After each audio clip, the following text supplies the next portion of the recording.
Hello guys, welcome to the channel. तो इस video में हम जानेंगे कि सिंपैथेटिक सिस्टम कैसे हार्ट रेट को इंक्रीज़ करता है। हम जाने थे लास्ट वीडियो में सिंपैथेटिक सिस्टम स्टिमुलेट करता है हार्ट पे और मतलब हार्ट के जितने भी सारे एक्टिविटी है सबको स्टिमुलेट करता है, और पैरासिम्पैथेटिक सिस्टम वो सप्रेस करता है। तो वही देखेंगे अभी इस वीडियो में, सिंपैथेटिक सिस्टम कैसे द मैकेनिज्म ऑफ एक्शन कि how they increases the heart rate, conductivity etcetera etcetera. तो चलिए शुरू करते हैं। तो सिंपैथेटिक सिस्टम हम देखे थे, सिंपैथेटिक मतलब ये काम करते हैं दो तरीके से। एक होता है sympathetic cardiac nerve, sympathetic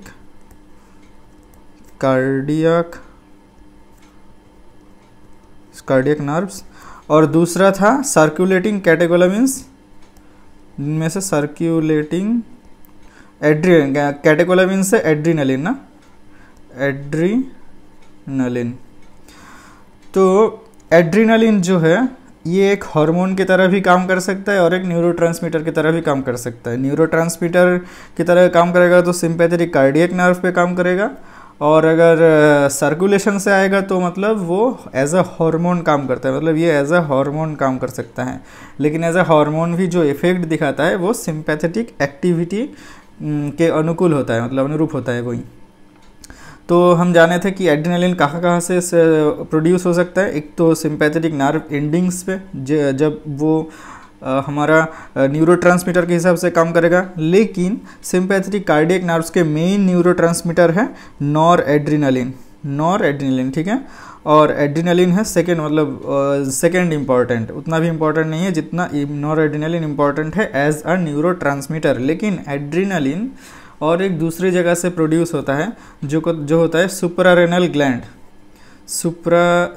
gland के एड्रिनल मेडुला से, एड्रिनल मेडुला, मतलब सुप्रारेनल ग्लैंड को एड्रिनल ग्लैंड भी बोला जाता है। और उसके जो दो लेयर होते हैं कॉर्टेक्स और मेडुला, उनमें से मेडुला से एड्रिनलिन प्रोड्यूस होता है जो ब्लड में आता है और एज ए हार्मोन काम करता है। तो ये दोनों तरीके से हार्ट पे सिंपैथेटिक सिस्टम इफेक्ट दिखाता है through some certain receptor. Okay, कौन से रिसेप्टर होते हैं? रिसेप्टर है कौन सा? बीटा 1 एड्रीनर्जिक रिसेप्टर, मतलब बीटा 1 रिसेप्टर आपको याद रखना है। एड्रीनर्जिक मतलब एड्रीनर्जिक एगोनिस्ट, मतलब एड्रीनर्जिक काम को मतलब सिंपैथेटिक, मतलब सिंपैथोमाइमेटिक बोलते हैं इसे, एड्रीनर्जिक रिसेप्टर को। तो ठीक है, तो ये बीटा 1 रिसेप्टर स्पेसिफिकली हार्ट में रहता है, सिर्फ एक ही सब टाइप रहता है, और वहाँ पे एड्रेनालिन नॉर एड्रेनालिन दोनों काम कर सकता है एक ही रिसेप्टर पे। तो अभी देखते हैं हार्ट रेट, और हार्ट रेट का मेन रिस्पॉन्सिबिलिटी किसके पास रहता है? वो होता है एसे नोड का ना। हार्ट रेट हम जानेंगे इस वीडियो में, हार्ट रेट, सिंपैथेटिक सिस्टम का इफेक्ट हार्ट रेट पे। और जो होता है, जो एसे नोड करता है ना, एसे नोड ये कंडक्ट करता है हार्ट रेट को रेगुलेट करना। तो एसे नोड, एक एसे नोडल सेल ड्रॉ कर लेते हैं। एक एसे नोडल सेल है। अभी ये जो बीटा 1 रिसेप्टर है एसे नोड पे, बीटा 1 रिसेप्टर एक जीपीसीआर रिसेप्टर है, और ये 7 ट्रांसमेम्ब्रेन रिसेप्टर है जो 7 बार, मतलब 1 2 3 4 5 6 7, ये 7 बार, मतलब इसका नाम देख लेते हैं, 7 ट्रांस मेम्ब्रेन रिसेप्टर, जो क्या होता है बीटा 1 रिसेप्टर। ये बीटा 1 रिसेप्टर था जो कि एक 7 ट्रांसमेम्ब्रेन रिसेप्टर, मतलब ये एक GPCR, मतलब जी प्रोटीन कपल्ड रिसेप्टर है ये। और ये बहुत ही डिटेल टॉपिक है, GPCR रिसेप्टर क्या है वो किसी और वीडियो में डिस्कस करेंगे। लेकिन यहाँ पे आप जान ले कि एक GPCR रिसेप्टर है जो 7 ट्रांसमेम्ब्रेन रिसेप्टर, मतलब 7 बार ये ट्रांसमेम्ब्रेन, मतलब सेल मेम्ब्रेन को स्पैन करेगा, मतलब एक बाहर से अंदर जाएगा और अंदर से बाहर 7 बार ये मतलब बाहर से अंदर जाएगा। तो इसलिए इसे बोलते हैं 7 ट्रांसमेम्ब्रेन रिसेप्टर। और इसका भी कुछ सब टाइप होता है GPCR का, और यहाँ पे जो सब टाइप होता है बीटा 1 का, जो होता है GS सब टाइप मतलब S मतलब स्टिमुलेटरी, ये स्टिमुलेटरी सब टाइप होता है बीटा 1 रिसेप्टर। अभी ये क्योंकि इसका बाहर भी एक पार्ट होता है, अंदर भी एक पार्ट होता है रिसेप्टर का, क्योंकि मेम्ब्रेन के थ्रू एंड थ्रू पास कर रहा है। ट्रांस मेम्ब्रेन मतलब ट्रांस मतलब थ्रू एंड थ्रू, पूरा होल, और मेम्ब्रेन मतलब मेम्ब्रेन पे, ठीक है, मेम्ब्रेन के थ्रू एंड थ्रू ये पास करता है। तो इसका एक्स्ट्रा सेलुलर पार्ट है ये वाला इसका एक्स्ट्रा सेलुलर पार्ट है, और ये वाला इसका इंट्रा सेलुलर पार्ट है।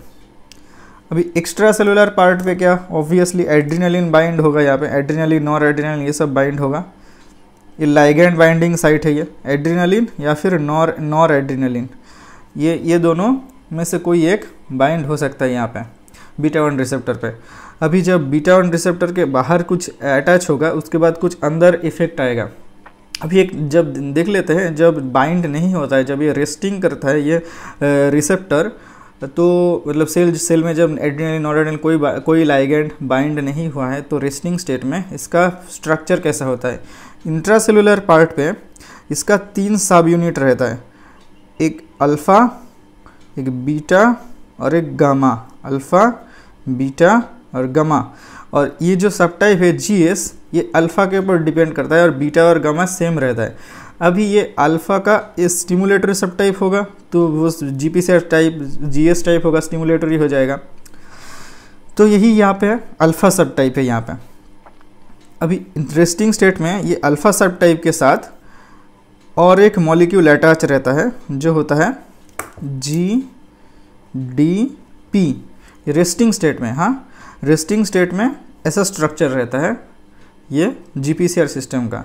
अभी जब एड्रीनलिन बाइंड होता है, एड्रीनलिन या फिर नॉर एड्रीनलिन, तो ये रिसेप्टर एक्टिवेट हो जाता है, और जब एक्टिवेट होने का मतलब है इंट्रासेलुलर साइड पे कुछ चेंजेस आएगा। तो चेंजेस, कैसा चेंजेस, वो क्या करेगा, ये GDP को बाहर निकाल के फेंक देगा, और यहाँ पे अटैच करेगा और एक नया कोई एक मॉलिक्यूल को, GDP को रिप्लेस करके अटैच होगा GTP। ये एक्टिव स्टेट में ना, जब ये अटैच होता है एड्रीनलिन या फिर नॉरएड्रेनालिन, तब GTP को बाइंड करेगा। अब ये जब GTP के साथ अल्फ़ा बाइंड करेगा, तब ये अल्फ़ा बीटा और गामा को छोड़ देगा, ठीक है।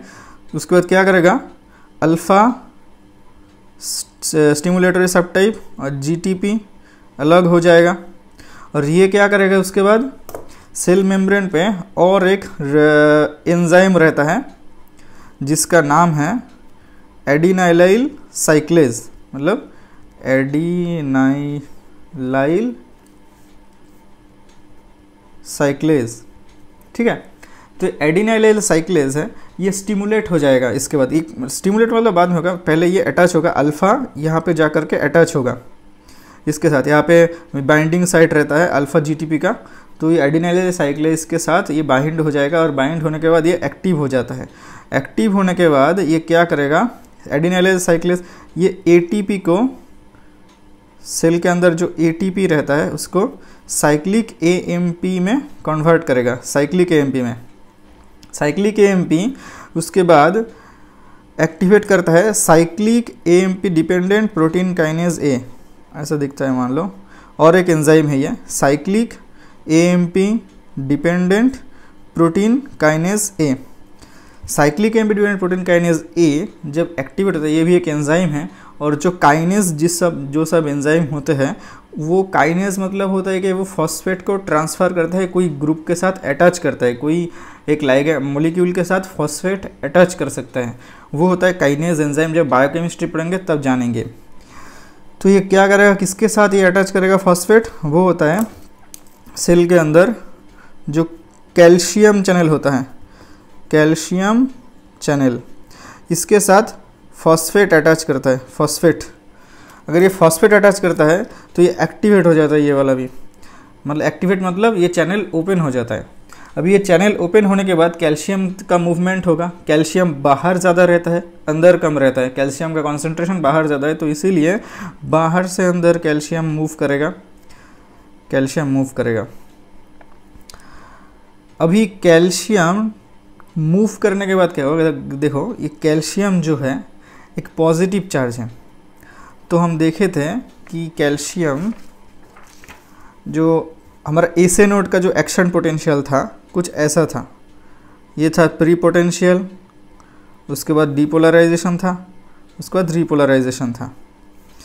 मान लो ये वाला था -60 मिली वोल्ट का वो वाला फेज, मतलब वो वोल्टेज, ये है एक्सिस, यहाँ पे था -60 मिली वोल्ट, ये था माइनस, मान लो ये वाला है -40 मिली वोल्ट का लेवल जो कि था -40, और ये वाला है -60 मिली वोल्ट का। ये है -40 ऐसे नोड के लिए थ्रेशोल्ड पोटेंशियल, ये वाला है थ्रेशोल्ड पोटेंशियल, और ये वाला है रेस्टिंग मेम्ब्रेन नहीं, मतलब ये मिनिमम पोटेंशियल है ऐसे नोड का -60 मिली वोल्ट।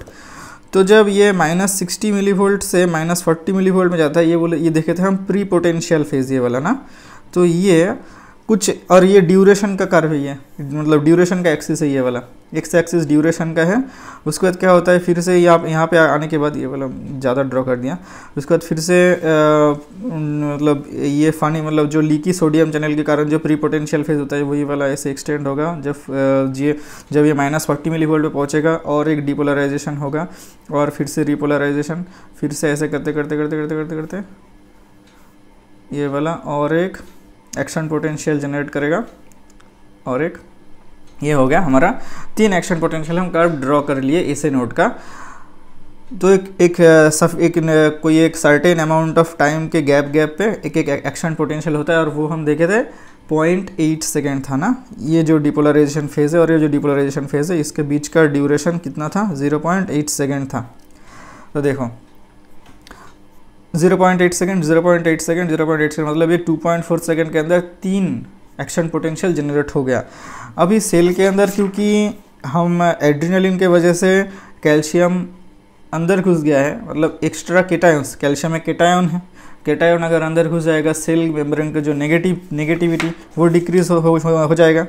ये जो नेगेटिविटी ये बहुत जल्दी -40 पे पहुंच जाएगा, बहुत जल्दी -40 पे पहुंच जाएगा। या रेड पेन से ड्रॉ कर लेते हैं, बहुत जल्दी, क्योंकि इसमें टाइम लग रहा था पहले, क्योंकि वो नॉर्मली हो रहा था, धीरे धीरे करके सोडियम इन्फ्लक्स हो रहा था।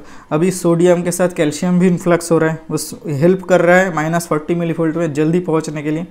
तो वो जल्दी पहुंच जाने के बाद फिर से एक्शन पोटेंशियल प्रोड्यूस हो जाएगा, फिर से रिपोलराइजेशन होगा, क्योंकि ये वाला फेज़ है डिपोलराइजेशन और रिपोलराइजेशन फेज़ के बीच के कोई ड्यूरेशन में कोई चेंज नहीं आएगा, क्योंकि वो नॉर्मली होगा, क्योंकि वहाँ पे इफेक्ट नहीं हो रहा है।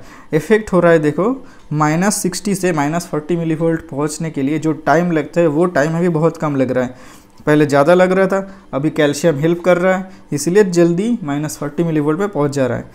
फिर से यहाँ पर बहुत जल्दी पहुँच जाएगा।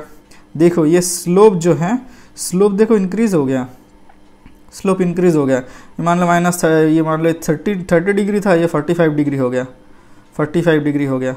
तो देखो स्लोप इंक्रीज़ हो गया। फिर से और एक एक्शन पोटेंशियल रिपोलराइजेशन, फिर से जल्दी पहुंच जाएगा -40 मिली वोल्ट से -60, है ना। उसके बाद फिर से एक एक्शन पोटेंशियल, फिर से एक्शन पोटेंशियल, फिर से रिपोलराइजेशन। तो देखो सेम ड्यूरेशन के बीच में जो पहले 3 थे, ये ग्रीन वाला जो 3 थे पहले, अभी कैल्शियम इन्फ्लक्स के कारण देखो 1 2 3 4 बार एक्शन पोटेंशियल जनरेट हो गया। और ज़्यादा एक्शन पोटेंशियल जनरेट का मतलब ऐसे नोड का वो ज़्यादा बार बीट करेगा, वो ऐसे नोड के लिए वो हार्ट ज़्यादा बार बीट, क्योंकि ऐसे नोड के एक बीट में एक बार हार्ट बीट होता है, हार्ट रेट होता है।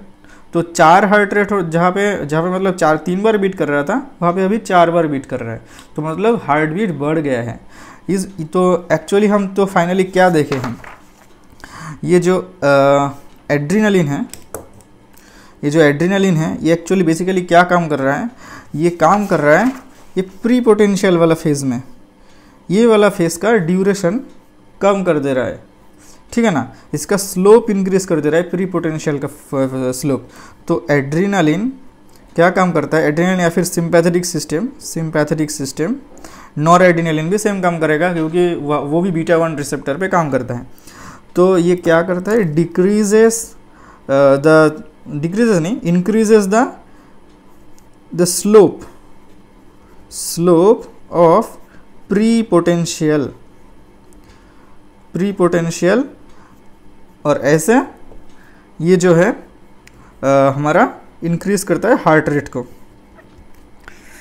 तो हाँ, तो यही है इम्पॉर्टेंट चीज़ें, मतलब जगह जहाँ पे हमको फोकस करना है, जो है प्री पोटेंशियल फेज़, जो एक स्पेशल होता है हमारा एसे नोड के लिए। और एसे नोड के लिए स्पेशल होता है इसीलिए वो जल्दी मतलब बहुत जल्दी वो थ्रेशोल्ड पोटेंशियल पे चले जा रहे हैं और जल्दी एक एक्शन पोटेंशियल जनरेट कर दे रहा है। इस वजह से एसे नोड पे जब काम करता है एड्रेनालिन एसे नोड के बीटा रिसेप्टर पे, तब वो हार्ट रेट इंक्रीज़ करता है। अब ये हार्ट रेट इंक्रीज़ करता है, इस इफ़ेक्ट को बोला जाता है positive chronotropic effect. Chronotropic effect. अभी ये एसे नोड पे काम करेगा तो हार्ट रेट इंक्रीज़ करेगा, और जिसे बोलेंगे हम पॉजिटिव क्रोनोट्रॉपिक इफ़ेक्ट। और अगर तो वही देखें अभी मतलब क्या कर, मतलब ये टर्म को हम क्या बोल सकते हैं, ये टर्म को बोल सकते हैं कैल्शियम इन्फ्लक्स। ये कैल्शियम इन्फ्लक्स के टर्म को हम क्या बोल सकते हैं, इसे बोलते हैं हम कैटायोनिक, क्योंकि कैटायन है कैल्शियम, कैटायोनिक लोडिंग। तो adrenaline basically through cationic loading decreases the duration of threshold, decreases the duration of the वही प्री पोटेंशियल फेज। इसीलिए हार्ट रेट मतलब ज़्यादा एक्शन पोटेंशियल जनरेट होता है, इस वजह से हार्ट रेट इंक्रीज़ होता है। अभी एक कैटायोनिक लोडिंग एवी नोड पे भी होगा, क्योंकि एवी नोड का एक्शन पोटेंशियल ऑलमोस्ट सेम ही है। तो एवी नोड के पे होगा तो क्या मतलब उसका रिजल्ट क्या होगा। नॉर्मली एवी नोड क्या करता है, एवी नोड होता है स्पेशली स्लो कंडक्टिंग होता है। क्यों? क्योंकि हम देखे थे हार्ट के एट्रिया और वेंट्रिकल के बीच में रहता है एवी नोड। और अगर एट्रिया से अगर एक्शन पोटेंशियल को मतलब कार्डियक इम्पल्स को अगर वेंट्रिकल में जाना होता है तो एवी नोड के थ्रू जाना होता है। लेकिन एवी नोड पे फिजियोलॉजिकली थोड़ा डिले रहता है, कंडक्शन डिले बोलते हैं हम, फिजियोलॉजिकल कंडक्शन डिले, जिसे बोलते हैं एवी नोडल डिले बोलते हैं। और क्योंकि उस टाइम वो हार्ट के वेंट्रिकल को टाइम मिल जाता है अपने फीलिंग के लिए। हार्ट और वेंट्रिकल एक साथ इसीलिए कॉन्ट्रैक्ट नहीं करता है, थोड़ा टाइम गैप के डिफरेंस पे वो वेंट्रिकल कॉन्ट्रैक्ट करता है आफ्टर एट्रियल कॉन्ट्रैक्शन। तो ये स्पेशलाइज्ड होता है फॉर कंडक्टिंग, मतलब स्लो कंडक्शन। अगर कैटायोनिक लोडिंग होगा इसमें तो कंडक्शन इंक्रीज कर जाएगा। अगर कैटायोनिक लोडिंग होगा, वहाँ पे भी कंडक्शन मतलब कैटायोनिक लोडिंग की वजह से क्या होगा, तो इंक्रीज कंडक्शन होगा, इंक्रीजेस कंडक्शन। और इसे बोलते हैं हम पॉजिटिव ड्रोमोट्रॉपिक इफेक्ट। तो यही था हमारा एसे नोड और एवी नोड पे एड्रेनालिन का और नॉरएड्रेनालिन का मतलब सिंपैथेटिक नर्वस सिस्टम का इफेक्ट। जैसे हम देखें यहाँ पे कैसे किस तरीके से ये हार्ट रेट और एवी नोड का कंडक्शन इंक्रीज करता है। नेक्स्ट वीडियो में हम जानेंगे पैरासिम्पैथेटिक नर्वस सिस्टम कैसे डिक्रीज करता है, सप्रेस करता है, हार्ट रेट और एवी नोड का कंडक्शन कैसे डिक्रीज करता है, वो हम देखेंगे नेक्स्ट वीडियो में। तो टिल देन गुड बाय।